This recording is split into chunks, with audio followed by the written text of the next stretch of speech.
They came to help preserve the peace in Mali, but now they're facing decades in prison. These cars carried the Ivorian soldiers to a court where they were convicted of undermining state security.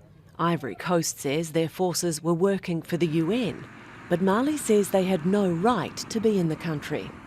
The Ivorian soldiers were illegally on the national territory of Mali. As a result, they were immediately arrested and their arms, ammunition and equipment were seized. A UN mission has been deployed in the region for years as armed groups threaten stability.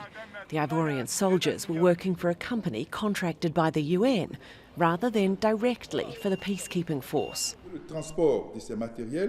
They did not disembark with weapons in hand, and they were dressed in uniform. They did not hide their identity in any way. This whole controversy should not have taken place. The families of the detained want their relatives returned home. The Ivory Coast says it's working on a diplomatic solution, but doesn't want the dispute to worsen ties with Mali. We will do everything to avoid extremes. To engage unnecessarily in a judicial debate would only create a further gap in the brotherhood between Mali and Ivory Coast. This is not what we want. I say it again. Mali is a brotherly country.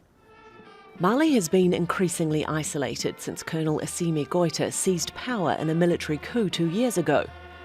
Since then, the military government has missed deadlines for organising elections and blocked UN forces from investigating alleged rights violations. As the row over the jailed soldiers drags on, it threatens to deepen Mali's rift with the international community even further. Alexi, Al Jazeera.